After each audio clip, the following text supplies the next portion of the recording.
Hello students, welcome to maths vibes. आज हम discuss करेंगे CSI नेट 26 नवंबर 2020 में जो रियल एनालिसिस से क्वेश्चन पूछे गए थे उनका कंप्लीट सोल्यूशन है। कुछ पार्ट्स हम ऑलरेडी कर चुके हैं, आप चैनल के डिस्क्रिप्शन में जाकर चेक कर सकते हैं, अदरवाइज प्लेलिस्ट भी चेक कर सकते हैं। तो जो आज हम क्वेश्चन डिस्कस कर रहे हैं, let p be a function from R2 to R be defined as pxy equals to mod x if x is non-zero and mod y if x is equals to 0, then हमें बताना है कि इनमें से कौन सी स्टेटमेंट ट्रू होगी। The first one is P X Y is zero if and only if X equals to zero equals to, जब x और y दोनों की वैल्यू जीरो होगी तब हमारा p of X Y zero होगा। सो वन बाय वन हम deal कर लेते हैं। सबसे पहला कि p एक्स वाई जब हमारा जीरो है, this implied by mod y equals to 0 if x equals to 0। यहाँ से implication I y equals to 0 if x equals to 0। जब x हमारा 0 है तो y भी 0 होगा, x एंड y दोनों 0 होंगे तो p ऑफ एक्स y भी 0 होगा। तो फर्स्ट ऑप्शन हमारा करेक्ट हुआ। नेक्स्ट बी ऑप्शन, बी में क्या है कि p of X Y is greater than equals to 0। अब p ऑफ एक्स वाई की वैल्यू क्या है, mod x and mod y। Mod x is greater than equals to 0 and mod y is greater than equals to 0, दोनों ही positive है। This implies p X Y is greater than equals to 0 for all X Y.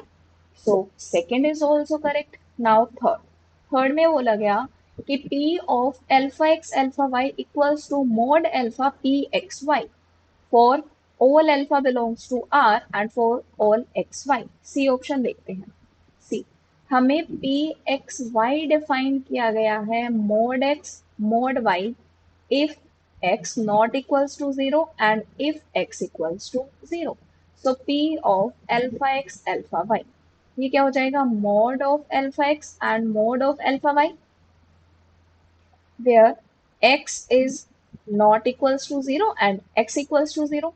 so ये हमारा split हुआ mod alpha mod x mod alpha mod y। x is not equals to 0 and x is equals to 0। so this is mod alpha p of x y।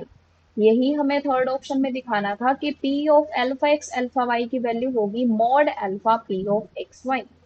So third हमारा correct हुआ। Next fourth में है कि p of x1 plus x2 is less than equals to 1, sorry, p of x1 plus x2 y1 plus y2 is less than equals to p x1 y1 plus p x2 y2 for all x1 y1 x2 y2। So इसको discard करने के लिए हमें option बनाना होगा। Example की help से देखते हैं। डी में हमने कंसीडर किया late x1 y1 equals to 4 1 and x2 y2 equals to -4 and 10। अब x1 plus x2 y1 plus y2, इसकी वैल्यू हो जाएगी 0 and 11। Now p of x1 plus x2 y1 plus y2, p किस तरीके से डिफाइंड है, mode x and mode y। जब x non zero है और जब x जीरो है, जब x जीरो है तो p की वैल्यू मोड y है, यहाँ पर x हमारा जीरो है, तो ये इक्वल हो जाएगा mode of 11 that is 11। Next x1 y1, p of x1 y1 non zero quantity है तो आ जाएगा 4 and p of x2 y2 ये भी -4 का मोड दैट इज 4। हमें क्या दिखाना था कि this value is less than equals to sum of this. जो हमने अभी वैल्यूज कंसीडर की हैं उसके अकॉर्डिंग इसकी वैल्यू तो 11 आई है, इसकी वैल्यू 4 है, इसकी वैल्यू 4 है, तो यहाँ से तो टोटल हमें 8 मिली। 11 is not less than equals to 8, so ये ऑप्शन हमारा डिस्कार्ड हो गया। तो इस क्वेश्चन के जो करेक्ट आंसर होंगे वो है A B and C. And next question जो है ये भी हमारा पार्ट सी में ही पूछा गया था। क्वेश्चन है late f is a function from R2 to R be defined as fxy 2xy by x square plus y square, where xy is not equals to 0, 0, and if x and y both equals to 0, then fxy is equals to 0.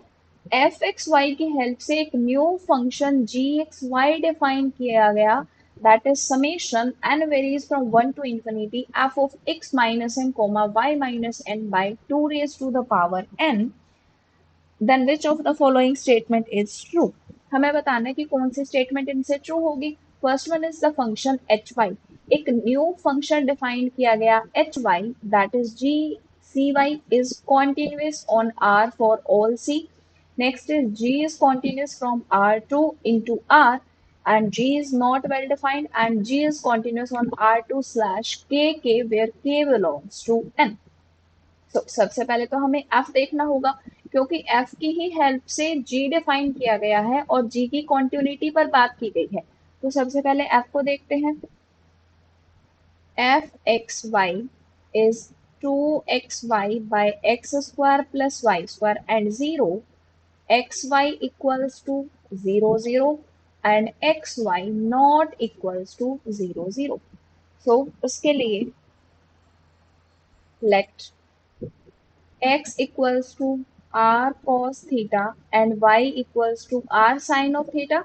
So f of r cos theta, r sine theta, 2 r square sine theta cos theta divided by r square.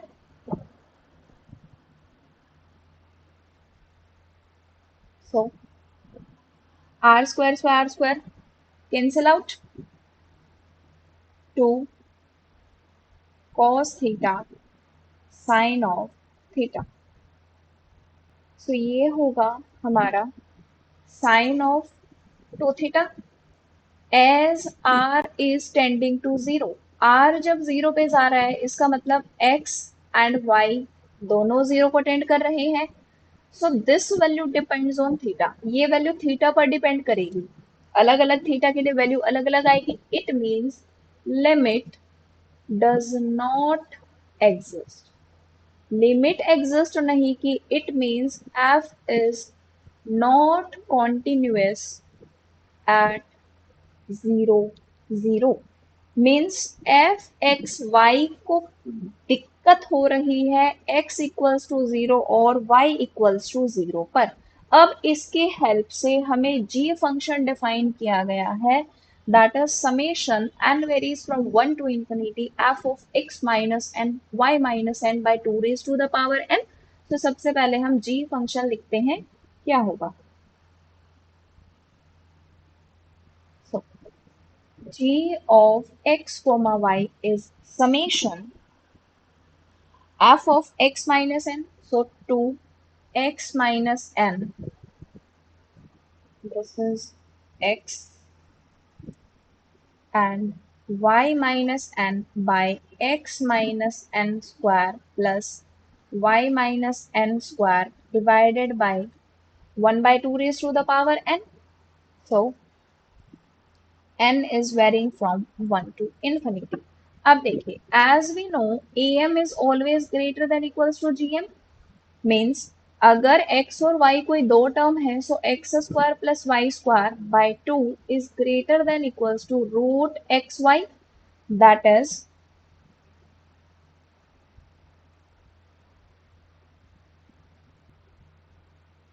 This x square y square, ये होगा mod x y के equal. This implies x square plus y square is greater than equals to 2 mod xy. This implies 2 mod xy by x square plus y square is less than equals to 1. इसकी value less than equals to 1 है. So अब हम fxy देखते हैं. f of x comma y, इसका modulus, so 2xy by x square plus y square. This modulus value is less than equals to 1. This implies f is bounded. f bounded function है. अब g को देखें तो g define किया गया है summation f of x minus n y minus n by 2 raised to the power n. So this value, this modulus is less than equals to this. So this is less than equals to summation 1 by 2 raised to the power n. ये 1 by 2 raised to the power n है. ये क्या है? एक geometric series है. Geometric series with common ratio. Common ratio इसमें half given है. सो bye ratio test से ये कन्वर्जेंट होगी, ये कन्वर्जेंट हुई. ये अगर कन्वर्जेंट है, this implies g of xy is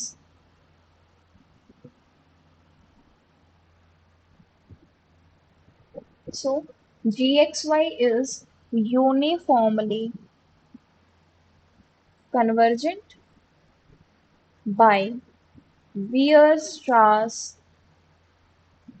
M test. Weierstrass M test से gxy हमारा यूनिफॉर्मली कन्वर्जेंट है, but f of x minus N y minus N, हमने देखा था कि जो एफ एक्स वाई है उसको 0 0 पर डिसकॉन्टिन्यूटी आ रही थी. एफ हमारा 0 0 पर कॉन्टिन्यूस नहीं था. अब अगर F of X minus N Y minus N की बात की जाए, इसको दिक्कत होगी. Is not continuous if x equal to n and y equal to n. दोनों के दोनों x एंड y जब n के इक्वल हो जाएंगे तब g कॉन्टिन्यूस नहीं होगा. This implies g is continuous on R2 slash kk where k belongs to n. जब k इन नेचुरल नंबर होगा तब g कॉन्टिन्यूस नहीं होगा, बाकी सभी जगह g कॉन्टिन्यूस है. तो R2 में से हमने इन पॉइंट्स को हटा दिया, देन g हमारे पास कॉन्टिन्यूस आ जाएगा. अब हम ऑप्शंस देखते हैं.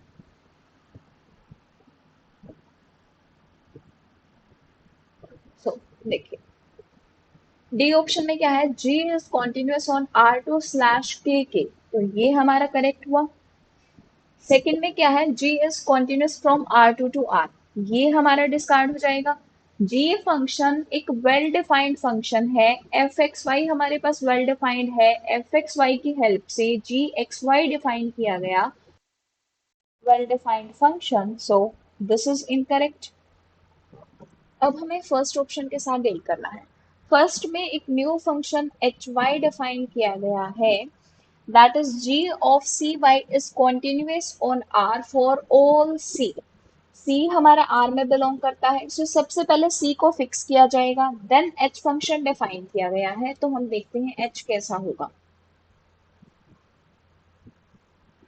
h of y डिफाइन किया गया है g c y, that is summation f of c minus n y minus n by 2 raised to the power n is varying from 1 to infinity. So fix c belongs to R. सबसे पहले c को fix किया गया है. अब जो h define किया गया है, f of c minus n y minus n by 2 raised to the power n, f को कॉन्टिन्यूटी में सिर्फ दिक्कत आ रही थी जब x और y इक्वल्स टू 0 था, दोनों की वैल्यू 0 थी. अब f of x minus N y minus N को दिक्कत आ रही थी जब x और y दोनों की वैल्यू n थी. सो इज कॉन्टिन्यूस, ये कॉन्टिन्यूस है for all y not equals to n. जब y की वैल्यू n के इक्वल नहीं है तब ये हमारा कॉन्टिन्यूस है. अब हम डिफाइन करते हैं h एट n. y को स्पेसिफिकली n कंसीडर कर लिया, सो क्या हो जाएगा? g of C N, that is summation f of c minus n y minus n by 2 raised to the power n.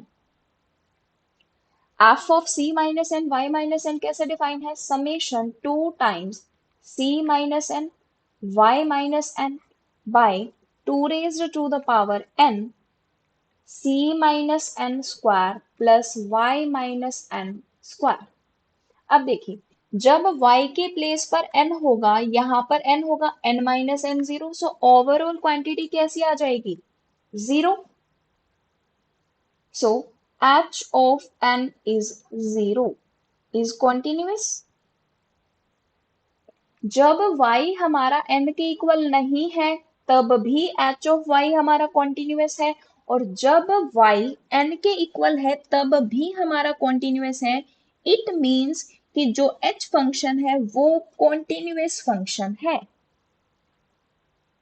So this implies each summation, not summation, each f of c minus n y minus n is continuous.